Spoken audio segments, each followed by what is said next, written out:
We'll call this committee of the whole meeting to order on November 12th, 2024 at 6:02 p.m. Before we stand for the Pledge of Allegiance, would like to do a moment of silence for Darius Knauer. He passed away on November 3rd.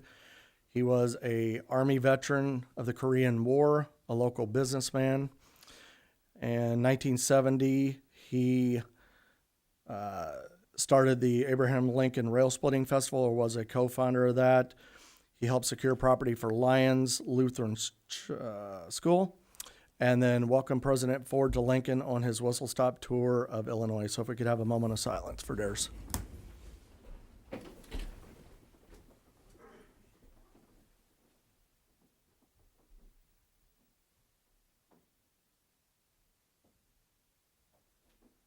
pledge allegiance to the flag of the United States of America and to the republic for which it stands, one nation, under God, indivisible, with liberty and justice for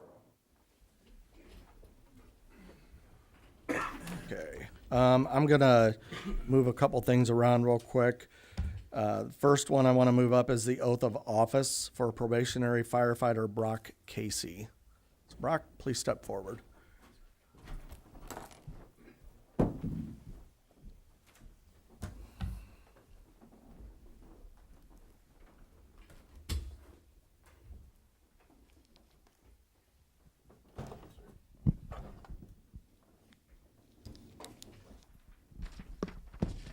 Please raise your right hand, say your name, I, Brock Casey, and repeat after me. Having been appointed having been appointed to the office to the office of probationary firefighter of probationary firefighter in the city of Lincoln in the city of Lincoln and county of Logan, and county of Logan, do solemnly swear I do solemnly swear that I will uphold the Constitution that I will uphold the Constitution of the United States of the United States and the Constitution and the Constitution of the state of Illinois, of the state of Illinois, and I will faithfully discharge the duties and I'll faithfully discharge the duties of the office of probationary firefighter of the office of probationary firefighter to the best of my ability. to the best of my abilities. Congratulations, sir. Thanks, sir.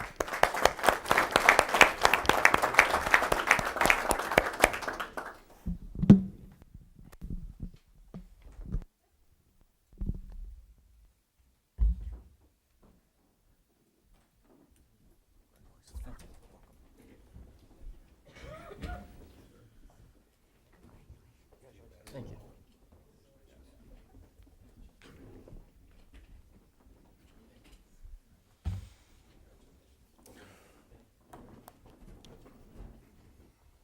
Congratulations.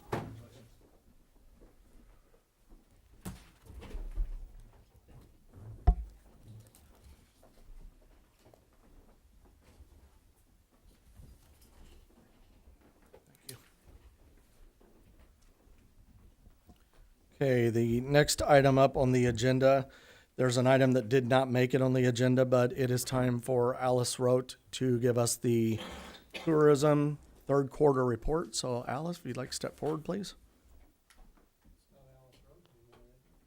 Yeah.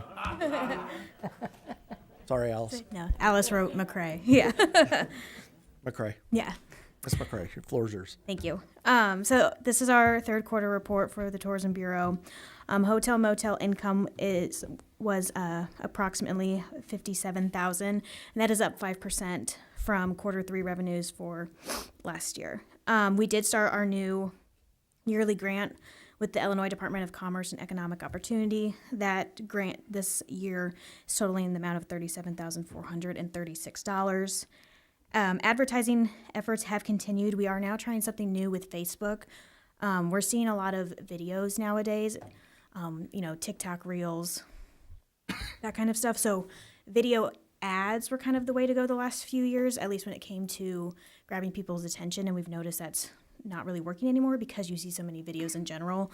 So we're now trying the carousel ads. You've probably seen them yourself. Amazon does them. You kind of swipe through products, and so far we've been doing that the last couple of months, and we're seeing a pretty good turnout, people clicking on the ads and interacting with them. We had 461 people with tourism-related inquiries, and 147 of those were visitors with Route 66 passports. And then for the Mill Museum, we had 410 visitors. 148 of these visitors also had Route 66 passports, and that's a number we're seeing climbing year after year, especially as we're leading up to the Route 66 Centennial. The Mill Museum is closed for the season, but we are open by appointment. And so we're always happy to take people out there. Just give us a phone call and we'll set something up.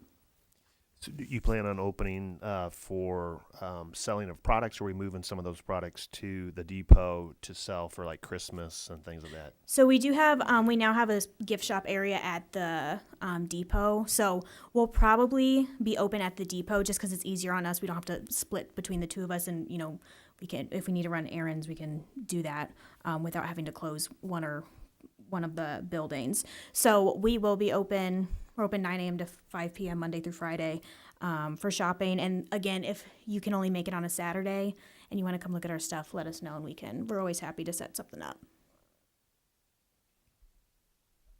Any other questions? Christmas parade. Do you have information about that? Yes. So the Christmas parade sign up is open. It's on our website under the Christmas Express event. The sign up is linked on there as well as on our Facebook page. It's under the Facebook event as well as on just pinned at the top of our Facebook page in general. So it's a Google form. If you have issues with filling out the Google form, we ask that people please let us know and we can get you a physical copy or send you a PDF that you can fill out and get back to us. And the deadline for that is, I can't remember the date off the top of my head, but it's usually the Wednesday, the day before Thanksgiving. I think that might be the 27th this year, but. Mr. Bateman and then Mr. Parrott. So a couple weeks ago, I brought up something, and it ended up in a discussion that it's something maybe tourism should take on. In talking with the gentleman out there at the Beverage Genie, he spent quite a bit of money painting that mural on the side of his building, and was wondering if you could start a conversation to see, he can't afford to spend any more money, but several of us and a lot of citizens would like to see that lit up. He told me he would let them have access to the roof and any power needs. He just can't afford to buy the lights or whatever and design Okay. work to light that up. And I just think like this time of year that be a really good thing to light that up so that people can stop and see it. It is a very beautiful mural, and he did spend a lot of his own money out of pocket painting that. So thought maybe tourism should look into that. Yeah, we could definitely look into that and see if we can see what funding we have or other funding opportunities outside of our organization, such as grants.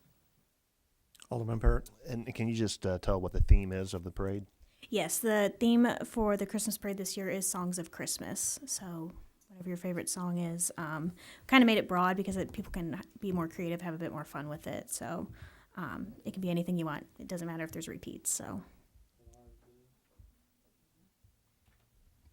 The city's already signed up for the parade. And the theme's going to be a surprise. The council should know because it was in the email to the council. Okay. Any other questions for Ms. McCray? it's weird. Okay. Yeah. Get used to it. Yeah. Congratulations, by Thank the way. you. Okay, thank you for joining us. Thank you. Have a good night. Okay, next item up is public participation. Is there anybody that would like to speak under public participation this evening? I see a lot of unfamiliar faces. Would you like to address the council? Okay, if you would, please step forward and pull the microphone down and then state your name for the record. My name's Mark Doolin. Okay, thank you, Mark. The floor is So, yours. the only thing I want to address is all the crime that's been going on lately, and I don't know of a solution to do other than to come and try to sit in on city meetings and see what's going on. But it's been a lot, and it's really bad. These guys are getting slaps on the wrist and turned back out. So I've personally been a victim of the crime. So and several of my family members and friends, and I'm seeing it all over. So it's kind of disappointing, but we want to come and see what we can do about it, Maybe even if the public can do neighborhood watches or something, you know. Right. But we want to get something out there saying, hey, we got to do something about this. This can't be a slap on the wrist anymore. Sorry. I'm not used to talking, so. Oh, it's okay. But it's very nervous. But we want to do something about it, you know, without like, I'm trying to do something about it without causing real conflict. I did have conflict the other day, had my truck damaged for it, but it's, you know, it's not a big deal, but it's doing something to saying, hey, you know, I'm videotaping these guys, you know, we're doing something, what we can, making them nervous. They don't like it, but they're also coming back too. So I want to try to figure out a solution somehow, you know, with the city, you know. Yeah, well, I can tell you, first of all, I'm sorry that that happened to Yeah. you. We are all just as frustrated as you are with this. The things that we're aware of that we see out there, it makes no sense to Right. that what not just you, but the residents of Lincoln have to go through. Unfortunately, the police department is enforcing the laws as they were put into place, and they're doing the best they can. It just doesn't set well when a person commits a crime, they get arrested, they get processed, they're back out on the street, and they're committing crimes again that same evening. Yes, sir. And so I have spoke with the chief of police. I believe some council members have as well. I did speak with the chief about a neighborhood watch program, and if that's something that we can help residents with. But I think the best thing to do at this moment is I'd let the chief of police address your concerns so that you understand what his department is doing related to these crimes, and he'll share what he can with you regarding the incidents and the individuals. Chief? Thank you. Mr. Doohan, first I'd like to thank you and commend you for coming to the meeting and addressing the issue with the appropriate people and face to face. I'm happy to have the opportunity to explain what's going on to you, because a lot of people share your frustration, and your frustration is valid. It absolutely is. But the frustration sometimes is aimed in the wrong at the wrong entity. So the city of Lincoln doesn't have any control over Yes, sir. how this plays out anymore. So just briefly to describe how the Safety Act has affected our community. When we receive a crime report, we have to evaluate whether or not that crime is a detainable offense. So there's a list of offenses, and only certain ones are detainable, which means they can be held in custody until trial. However, you have to prove that they still need to be in custody at each status hearing, at every court appearance as they go throughout that court case. So in the case of theft, burglary, those crimes aren't listed as detainable offenses. Right. So what we can do if they're a certain level of felony is ask that the jail holds that person until they see a judge. And that enables the court system to place pretrial release conditions on that person, on that defendant. So those conditions limit some of the things the people or the defendant can or can't do. When we rearrest them, if the conditions have been set, it's a violation of those conditions. If a defendant violates the conditions on multiple occasions, at times we see that suspect finally held. Like in a case of a burglar, we arrested him on 6 different burglaries before the judge decided to detain that person until trial. And in order to detain anyone, even on a detainable offense, say murder or something very serious like that, there's a 3-pronged system. The first is that the state has to prove that there's clear and convincing evidence that the person committed the crime that we've alleged, and that the offense is a detainable offense, right? Clear and convincing evidence, the burden of proof there is higher than probable cause. Probable cause is the likelihood that the person committed the crime. Clear and convincing evidence is a step above that. The second prong is that the person is a threat to a specific identifiable individual or at times society as a whole. That is harder than what it sounds like. And then the third is that the judge who's hearing the case, there are no conditions or combination of conditions that judge can place on the defendant that will keep that defendant from committing the same offense in the future. So that bar went from all we have to do is establish probable cause that a person committed a felony and the judge sets bail, to way up here where we have to prove all of those things, and we have to do that in a much shorter time frame. So we're not allotted the same amount of time for speedy trial as we once were. So if I arrest somebody tonight for a serious offense, I have to have all of the information that I can get prepared, tendered to the prosecution, who then has to give discovery and give it all to the defendant before that hearing takes place. So that's what's really affecting us out there now. We're arresting folks. Even when we ask for conditions to be set, they still have to be released because it's not a detainable offense. And they've caught on to the fact that, hey, we can get away with this a bunch of times in a row before anybody will do anything about it. Right. So the frustration, again, is absolutely valid, and I feel it with you. It should be aimed at the governor's office, at the state legislature, because those are the people that put their signatures on that document and changed our lives and law enforcement forever. Okay, well, I appreciate that. Yeah. You're at least leading me the right direction, so. Alderman Bateman. So if you've watched the meetings, I've said it dozens of times. Please do not just post it on Facebook. That is not reporting a crime.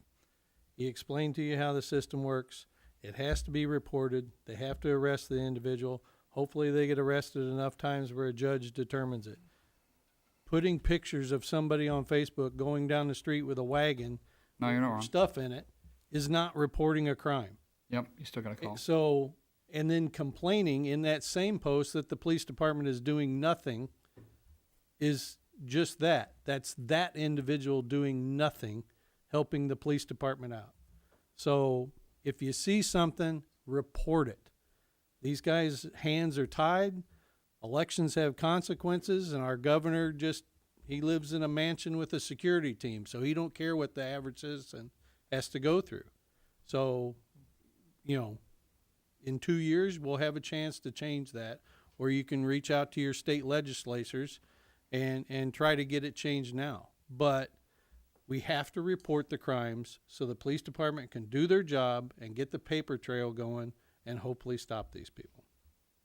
And if I may address what we can do as a city. Yes, I've heard a lot of interest in the neighborhood watch programs again. I think it's a phenomenal idea. But that's not up to the police department. That's up to the neighborhood. I really urge people to get to know their neighbors. Go shake a hand. Hey, if you know who's supposed to be in your neighborhood, you know who's not supposed to be in your neighborhood. So if you're watching and you see something suspicious, give us a call. If there's no calls pending, that's the first place we're going to go, because we want to prevent that crime from happening before it ever does. So I'm very supportive of the idea of neighborhood watch. We're dealing with an issue that I'm going to make public probably next week. I want to start supporting Crime Stoppers more. So also in that act, we got our Crime Stoppers money, our funding got cut. When we used to see $1,000 or more come from the court system after a case is over to the Crime Stoppers, there's certain fines that are attached to when a person is found guilty. We used to see $1,000 a month or more come in. Now we're down to 50. So Crime Stoppers is only able to pay their insurance with the money that they're getting from the state. So I'm going to promote Crime Stoppers more on our Facebook page. I have a meeting on Friday with a sign company, a local company, hopefully get a sign up in the front yard of the station and give people information on how they can donate. because without that program, some people are hesitant or reluctant to tell us anything because it's an anonymous. You can remain anonymous by using Crime Stoppers. So those are things we can do. And like I said in my press releases recently and on the radio interviews I've been on, be proactive about protecting yourself. Video cameras are huge now. We use them as evidence all the time. Ring doorbells and the Ring cameras that you can put on your shed, your garage. Strong locks on your garage, your trailer. Lighting, motion lighting helps out a ton. Guys, those people are wolves. They're out looking for soft targets, for opportunities. And if you make yourself a hard target, you're less likely to be victimized. So those are the things that I'm pushing and suggesting. And I'll push forward on thank you. that word because I agree with everything you honestly said. I think that's a really great idea. So Thank you. I appreciate you guys listening. Yeah, I think it's important that the main message is to look out for each other and question them. I've seen where people have questioned people that are not supposed to be there. They get uncomfortable enough, they'll leave. But I would implore you and the community to work with the police department. They're not anybody's enemy. They're just doing what they can do within the letter of the law. But I also want to stress this. I implore people in the community not to take matters into their own hands. I've heard of this. I've had people talk to me about this. And while I think it's a normal human reaction to try to find some recourse when you don't feel like the police department can, I don't want to see a good, upstanding citizen get caught in a bad situation because of that. So call the police department. Call the chief every day if you have to. Call the non-emergency number. Look out for each other. We'll continue to talk about the neighborhood watch. If I have to help, I will, because some of the issues that are happening 2 blocks from my house. And I can tell you that I'm on constant watch waiting for that to start coming into our neighborhood. It's just a matter of time. So we need to all work together on this. Okay, Mr. Parrott had his hand up, and then Mrs. Rolfson, Miss McClellan. This is a question for John. John, I don't know if it's legal or not, but could we look into individuals that have been arrested a certain number of times and having a name and a picture of them placed on our website? I mean, are you talking about like some sort of like most wanted type list or? Well, it may also help with neighborhood watches where people would maybe recognize someone that's coming through their neighborhood and they see that individual and they're like, hey, that person's been arrested numerous times. We need to keep an eye on someone like that. I don't know. I mean, Mr. Perry, I don't know quite off the top of my head, but I know certain things like arrest reports, are available online, and I think you can look up somebody's picture for an arrest record. I'm just trying to make it easier for our citizens just to go to one. Hey, this person's been arrested 3 times. Whatever the number is, here's their Right. name, here's a picture. It's right on our website. It's really easy to. I don't even know how to do what his suggestion. I've never been presented that question before. I would have to look into it unless Mr. Meister has the answer readily available. I've seen the most wanted type websites before from other municipalities, and I support that. I don't know what level of liability would exist for the city if we were to post photographs of an individual who has not yet been found guilty. Right. So if that person suffered any kind of loss, damages, or injury due to the city posting that person's image before they've been found guilty, I'd leave it to the attorney, but I think we may be liable for something. An arrest photo, when you're booking them, that's a FOIA-able photo, correct? It should be public record, yeah.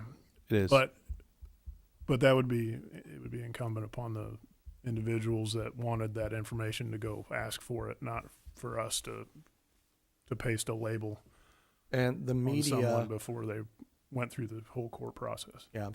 the media, they request the arrest report daily, correct? That would be a question for the jail. I believe so. But that's not us. That's the sheriff's department, the jail. Well, that's a good idea. I mean, let's look into that and see if there's some merit to it. We'll do. Ms. Rolfs?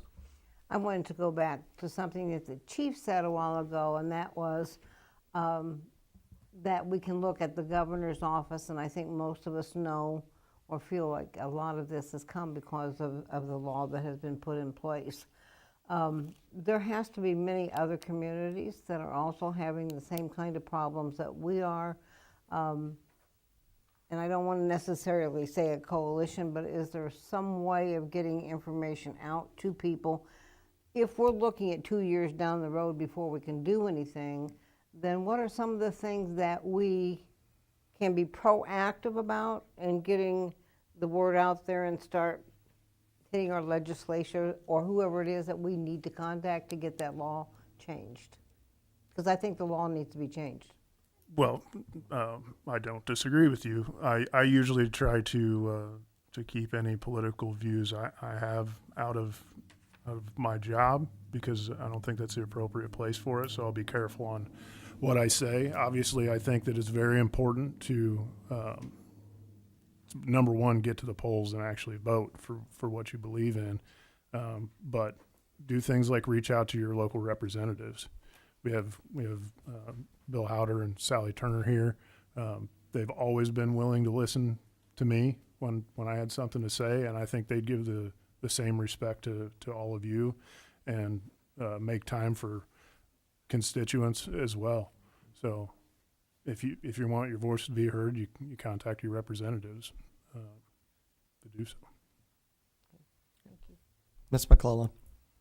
I was just wondering if we could also, when we get the Crime Stoppers, can we post signs at every entrance to the city too? It's like, we're doing something about it. We're a little more, at least being proactive about we're watching and things like that. I don't have a problem with that at all, and I'm sure Crime Stoppers would love it if we did that. They're not very well funded, so I've devoted the money to build the first sign. So once I had that meeting on Friday and I get an idea on how much it would cost, I can see how many we could afford and go that route. Alderman Parrott? Just one more quick question, Chief. So data is important, obviously, and obviously to the governor's office. And so across the state, well, here in Lincoln at least, will it show that our crime is up? I mean, we got arrests, but we don't have any convictions, right? So, I mean, they're playing it two ways. That's a good question. So we used to report everything under the Uniform Crime Reporting, UCR Act. That data went to the FBI. The FBI analyzed it and then put it out, and that's where you see your numbers. Only certain crimes are reported through UCR, but it's now NIBRS, the National Incident-Based Reporting System. So a lot more complicated. It collects a lot more data, but they're always years behind. So that was one of the things that I was going to say and I forgot.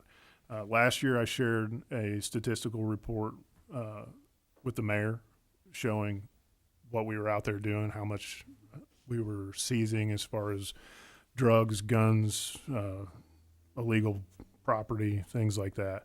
I'm going to do a little bit extra work this year so that I can share with all of you a statistical annual report. If I have the time, I'm going to try to dig back into the years before the Safety Act and then show the increase in crime that we're actually seeing here in Lincoln. And I may be wrong about this because I heard the information third hand, but yeah, other communities are experiencing it. And I heard that Springfield Police Department reported an 81% increase in burglaries. And I would not be surprised to see that number replicated here. Ms. O'Donoghue? So my question is, when an arrest is made, who exactly is determining whether we're pressing charges, not pressing charges? Is it a state's attorney thing? Is it the Safety Act law? Like, how is that determination? When we make an arrest, the state's attorney evaluates the evidence that we've given in our report, and the state's attorney makes the initial determination if they're going to file a charge, no matter what the crime is. So that's the first step in the process. And then once the charge is filed, then the judge determines whether or not there's enough evidence for the case to go on. And then, of course, all the rest of the justice cycle after that. So maybe a first step then too is also the state's attorney's office too, to encourage them Yeah. to take it more seriously and And one of the things I can, multiple sorry. charges. No, I interrupted you. I apologize. One of the things I will say, and I don't have the hard numbers in front of me, is that we have a proactive state's attorney's office. If they're given a good case,